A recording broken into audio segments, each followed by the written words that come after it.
Welcome to Embrace the F-Word Failure interview series. My name is Jonathan Tilley, and I'm a personal brand strategist who helps creative people shine online and share their talent with the world at jonathantilley.com. And today, I am so excited to have a good friend of mine on the show. Her name is Ganguzza. Anne is not just an amazing voiceover artist, but she also is the spearheading fearless leader of the VO peeps and helps the VO community with so much. So Anne, welcome to the show. Thank you so much. I'm super excited to be here talking with you, my friend, Jonathan. So Yay. Today I want to chat, as always, about failure, something that I find is really fascinating, especially in the creative realm. And I always start off with the same two questions. So the first question is, what does success feel like to you? Good question. Success for me is being joyful in what I do every day and being able to pay the bills. I like to be able to pay the bills. And actually, I love being challenged intellectually, creatively, spiritually, all the time, because I can never, ever, ever be bored.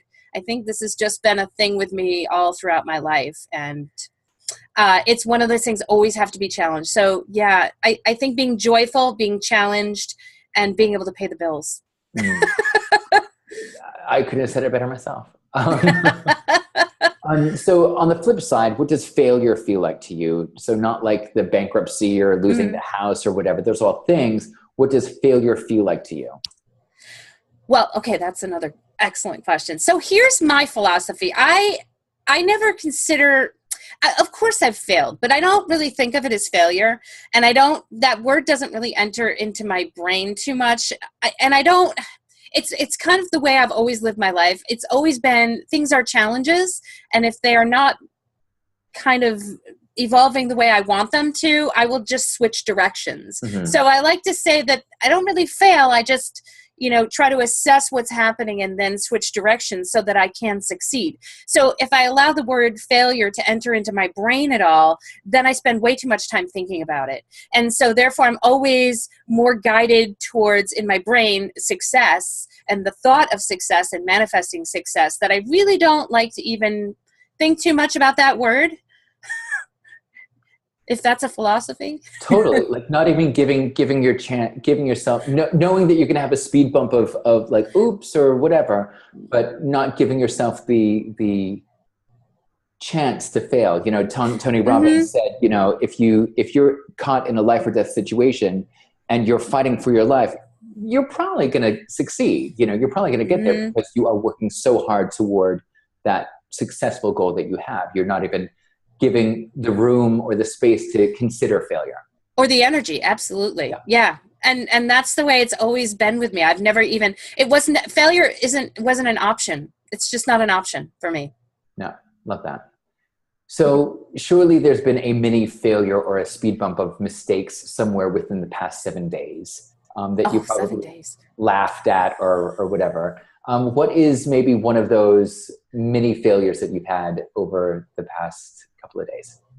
Well, in the voiceover industry, it's, if I really feel that I'm right for a gig and I audition, and of course I didn't, there's all sorts of, I didn't get it or I didn't hear anything about it. And so if that's what you want to talk about as a mini, a mini failure, sure. And that's something that I've had to just adjust to in terms of, I didn't get, I haven't heard back from that client, or, a lot of times if I'm after a client and I'm, doing the hustle and I don't necessarily hear back, or I'll give somebody a quote. That happens to me quite frequently. And a lot of that is because I have my own, I guess, ideals and rates that I have set. And a lot of times people will just ask me for quotes. And if I state my price and I don't ever hear from them again, well, that's kind of like, oh, darn it. That sounded like a cool gig. And maybe I could have gotten that. But I always do follow up. And sometimes people just don't respond. Yeah, totally. And it's, there's so many plates to fill. There's so many things to do, so many hats and balls in the air that it's like, sorry, we had you in mind for this gig, and maybe there were 3 other people The third person got it, and we just didn't have time to reply back to everybody else saying, sorry, you didn't get it this time, but maybe next time, I think that's part of the industry, working globally like this through email. A lot of times when you're not, on the phone, that's why I love actually talking to clients and potential clients on the phone if I can, or via video conference. If I can, I always try to do that. But a lot of times through email, it's so easy for them not to reply. And, Oh, it just got like slotted down to, it didn't get bumped up to my inbox again. Oh, it was a crazy day, which is completely legit, But yeah, that's just part of that's the nature of the beast. It's so funny that you say that, because there was a job that I was up for a couple of weeks ago, and I was like, oh, that would be amazing to get, and it was just the thing of, I don't think I got it because they didn't get back in touch, but I just thought, you know what, worst case, I was asked. I was one of the top 3 people that they asked. It's like, okay, if it's not this time, then maybe next time, and just I find, that whenever I have a mini failure, when it has to like, oh, I wish I got that gig, but I didn't get it. It's like, well, at least I was asked, I was one of 3 versus one of millions that might've been in the back of their mind. That's true. So we spoke about a mini failure. What is one OMG failure story that you might have had that you'd like to share with us, that is actually, when it happened, it might have been like OMG, but now it's gut-wrenchingly hilarious, or something that you look back on and you go, oh, when it happened, you say, we're going to laugh at this in 10 years time. What is a failure story that you'd like to share with us in that OMG vein? Okay. Well, all right. This is going to be a little bit personal, but I think there are some people out there that know, and it may not be in the same. It may not be what you expect from me. Go for it. I'm always so focused and forward thinking about, okay, I'm going to do this. Here's my goal, and I'm going to race towards that. And in the end of 2011, I was kind of stopped short of my goal because of a health diagnosis, and I was diagnosed with cancer. And I, at the time, remember thinking to myself, wait a minute. No, wait, I was at this certain level of my career and I was growing and growing. I was like, wait, I don't know. I don't have time for this. And it was one of those things where I don't want to call it a failure, but it was something where I felt that my body failed me, because I literally was at the point where I was working out 4 times a week. I was probably the healthiest I had ever been. And in the middle of that all, and in the middle of this pinnacle of my career, as I was elevating to another level, I was diagnosed with that. And that just threw me for a loop and just like knocked me on my butt. And I thought, how did that happen? And so in terms of that OMG moment, it was kind of devastating to think that my body would have betrayed me, because I thought I could conquer all. And in that moment, it was such a realization. And over the next year or two, and actually up till now, in terms of dealing with it, it has evolved into something that was actually a blessing, believe it or not. I mean, thank God I'm okay. And I had a wonderful team of people that were there to support me and to get me through it. And, thank goodness. But one thing that it did teach me was that life is precious and life is short. And I know that sounds like so cliche, but it's so true. And what it did for me in terms of my business was just kind of say to me, well, there are certain things that just don't matter. If I didn't get that gig, well, you know what? I had a great perspective now.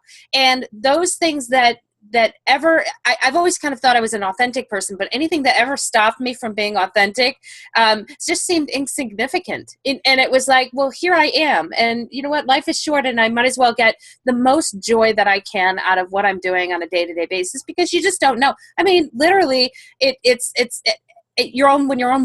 you're faced with your own mortality, it puts things in perspective for you.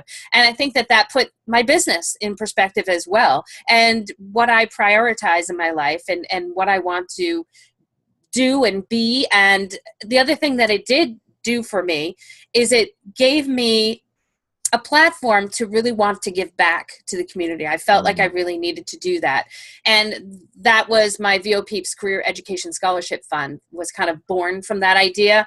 And that was something that, for me, it was to give back to the community, but it also turned out to be a nice marketing effort as well. I mean, because it became something that brought people's eyes to my business because I was doing good for the community.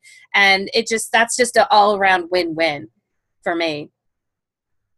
What an amazing story. Thank you so much for sharing that. I mean, wow, like that is so inspirational, you know, and you even said, you know, way back then, you know, saying adjust, you know, how if you come to a failure, how you adjust, you know, and how amazing something so life-changing on so many levels can make a huge adjustment in your perspective, and how grateful, you know, you realize life is, and how not only from like, okay, I'm healthy again, but not only you could have stopped there, but no, you've said, how can I give back?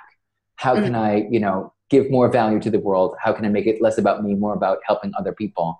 Building a scholarship program, building upon VO Peeps. I mean, damn, girl. Well, you know, it really became about like, oh my goodness, like, what is my legacy? What am I going, you know, what am I going to do that makes an impact?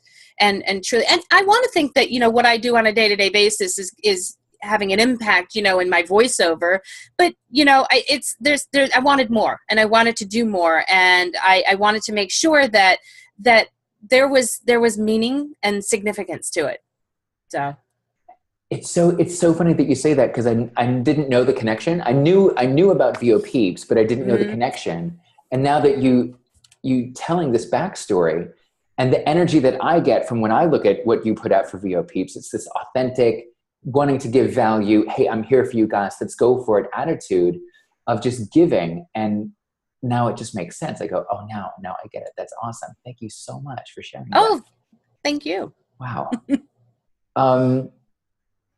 Okay, so thinking back to a proud moment in your career or in your life, it doesn't have to be work related. There must have been moments of, you know, mini speed bumps of failure that got to this huge success that you've had, you know. And we probably all know, or your most proudest success is like, I've done this, or I've accomplished that.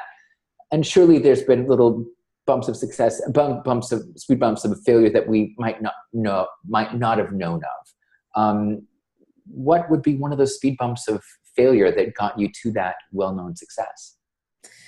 Oh goodness. I'm going to say every speed bump of failure has gotten me to where I am, to be honest with you, because and I can tell you what I'm most proud of. I mean, I'm most proud of becoming an entrepreneur. And it's interesting because my business encompasses not just the creative aspect of it, but the business aspect of it.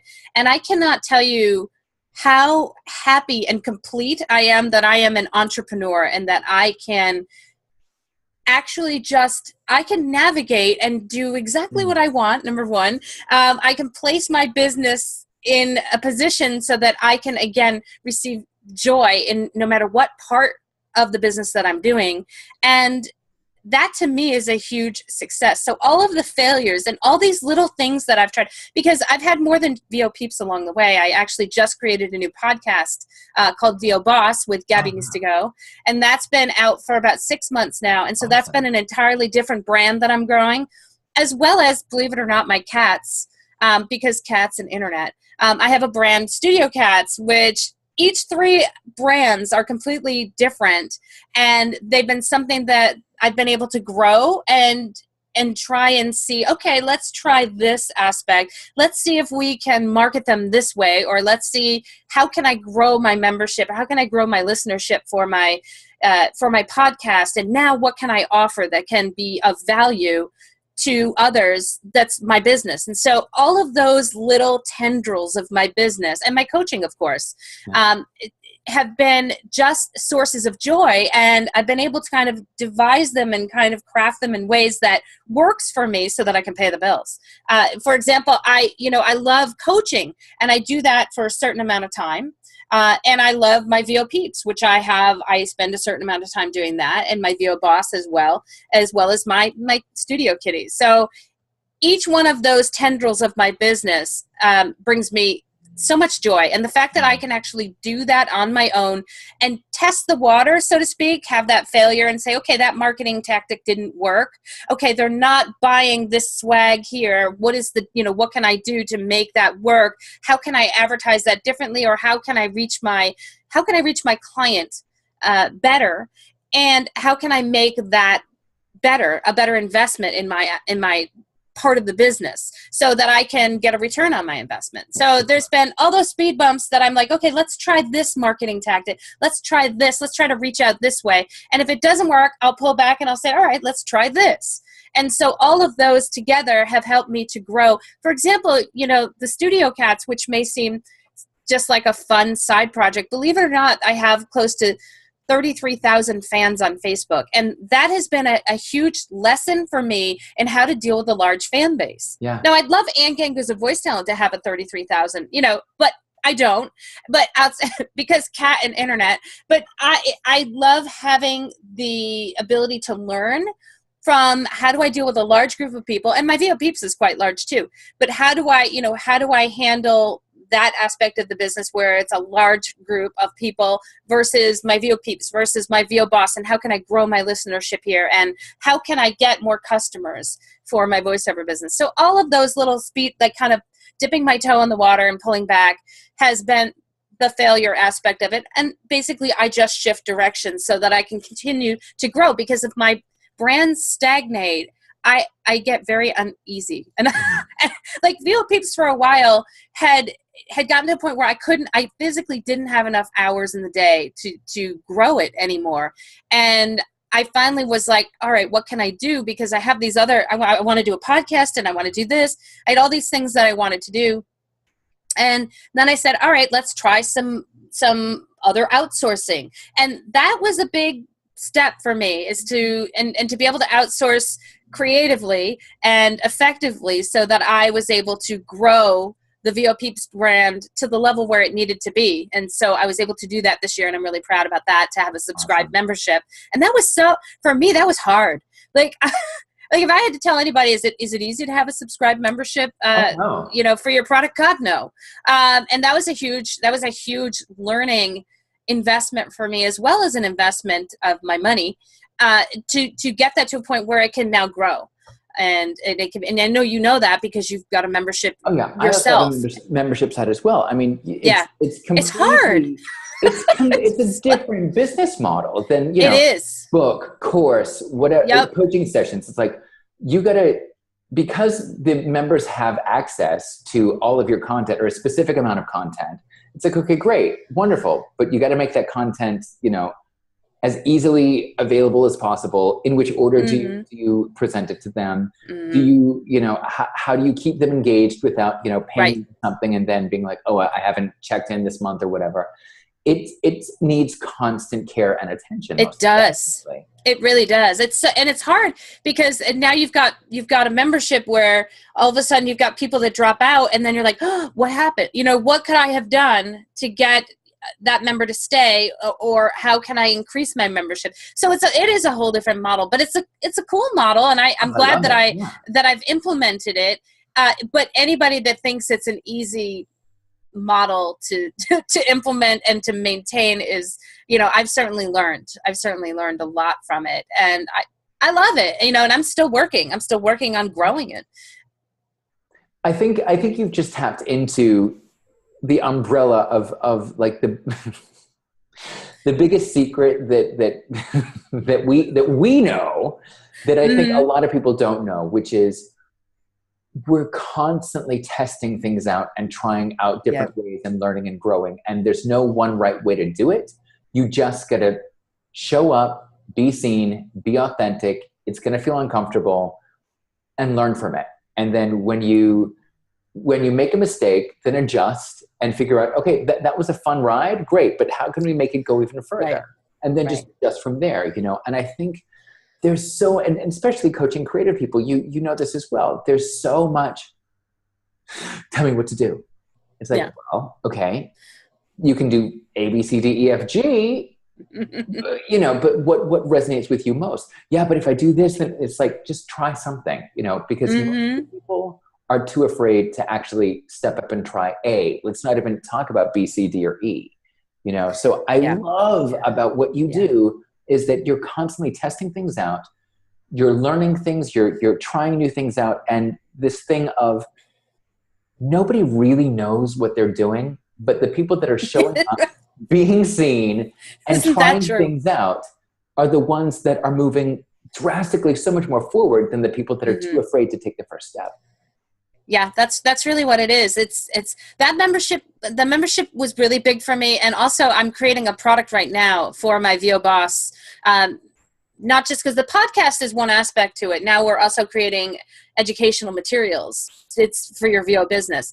And I'm creating a product right now that is so difficult. It has so many components to it that to get it to work on the website and conceptually to be able to figure out, okay, so how am I going to make this product work, the base product, and then there are upsells, there are add-ons to the product that people can purchase. So what's the logical sequence, and how is the flow of the sale going to go? And then how do I mimic that on the back end so that it's less work for me, right? And it makes sense and it's economical to me, because right now I'm spending a lot of money to make that process simple on the back end, but but the concepts and thinking about it, and it's like I've changed it and massaged it and reworked it 100 times, and I just was like, wow, this is like one of the hardest things that I've done in terms of offering a complex product range to my clients.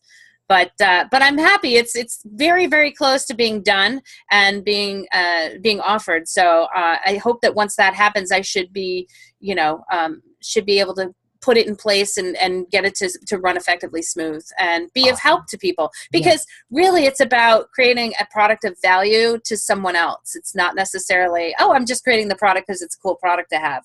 Because in reality, I think I've done that enough times where, I've created a product and it didn't really have, other people, it didn't really go very well. So, you've got to always have that in your brain as to how you're going to create an effective and valuable product for somebody else that they're going to want to pull out their credit card and pay you. Exactly. Exactly.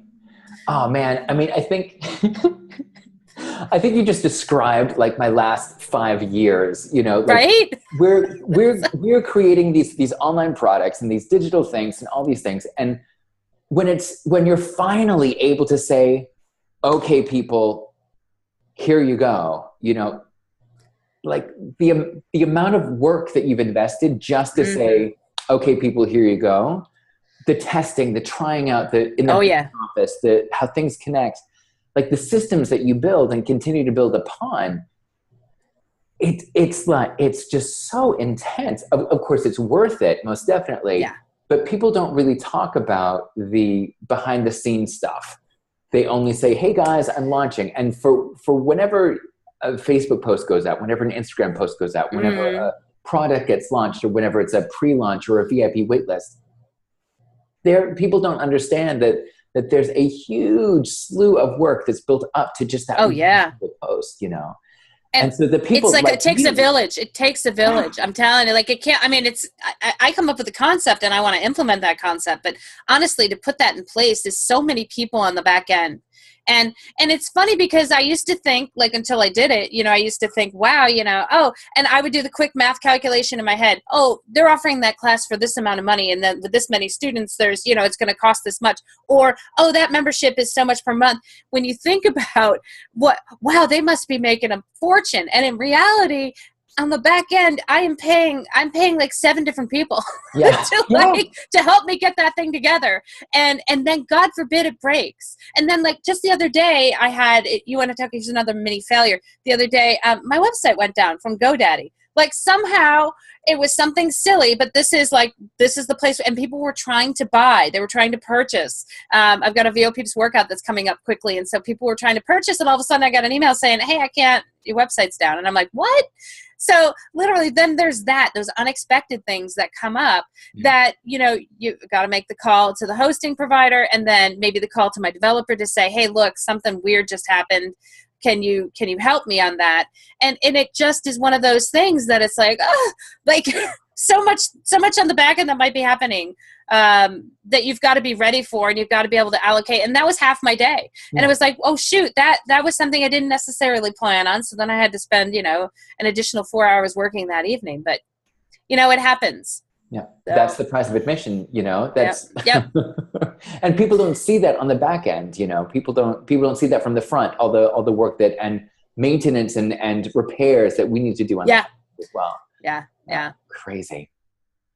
All right. So working with voiceover actors, bringing them forward in their career, what is one tip that what one situation or problem that you see voiceover actors dealing with that keeps coming up for you, that if you could put on a big old billboard, say, hey guys, do this, or here's a tip from me to you? Oh, I think it's all about, they just want to have the creative aspect of it. And I would say that there's the spokes of the wheel, or the other moving components, which is the business aspect of it and the marketing aspect of it, that they need to really take more seriously. And if they don't, and I'm going to say the business part of it is always like, gets the last priority. And it's interesting because I think more people really have to invest more in that aspect in order to make it. And I know there was the big industry upset not so long ago where, one of the pay-to-plays bought out Voice Bank, and now everybody's like, now what? And so in reality now, you've got to run a business. And so, that to me, thankfully, over the years that I've been doing it, I was okay. I'm like, well, I'm just going to do what I've been doing, and I'm going to go out there and create good value products for my clients, and know who my clients are, and be able to market to them, and continually evolve and improve and keep trying new things. So I would say, understand that you can't just sit back and wait for it. You've got to go out there, and you've got to be creative, not just in your voicing, but creative in your business brain to go out there and survive. Because I don't want to go back to corporate America. I just, I'm too much of an entrepreneur right now to ever think I could go back. I would never be happy.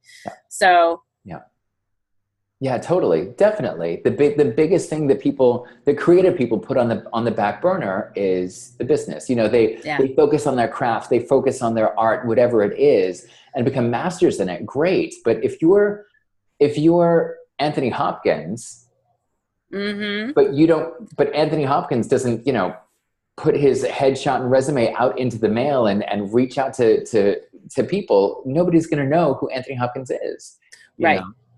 So I've always said that you can have the best voice in the business, but it doesn't mean anything unless, people know who you are. I mean, exactly. People don't know how to pay you. They don't know that you exist. They can't pay you. Exactly. So and it's part of your job to get the jobs. The work is getting the work. Yeah.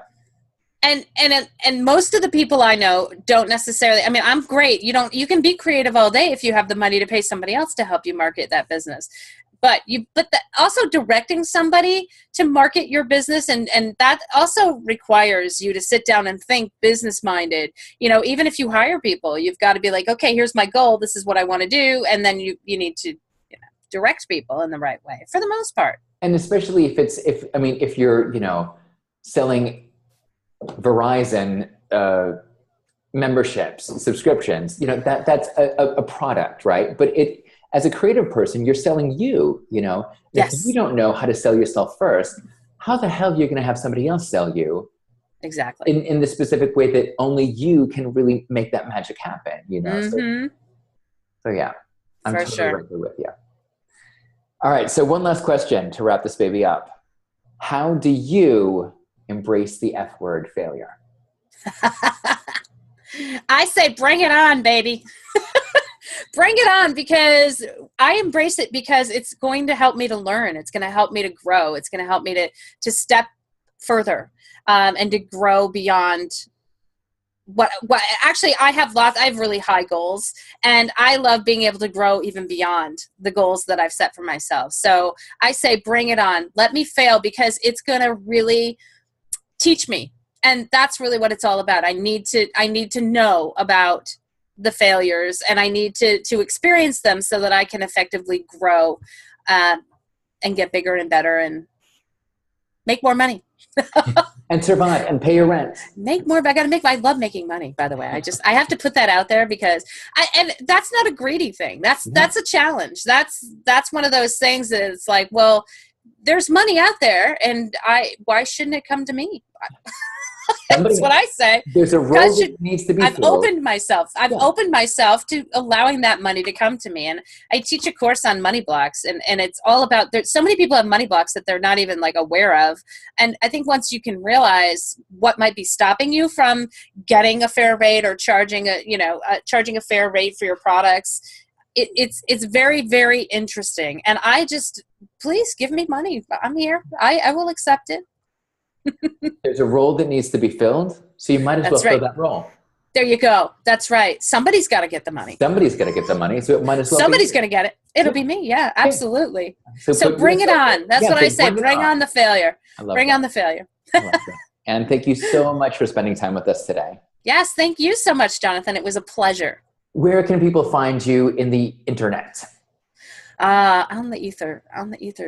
AnneGanguzza.com. That's ANNEGANGUZZA.com. And of course, that will point you to all of my other businesses, but AnneGanguzza.com and VOPeeps as well, VOPeeps.com.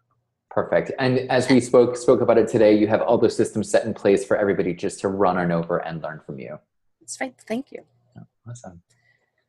Thank you so much for watching. My name is Jonathan Tilley, and this has been Embrace the F Word Failure interview series. Have a great day.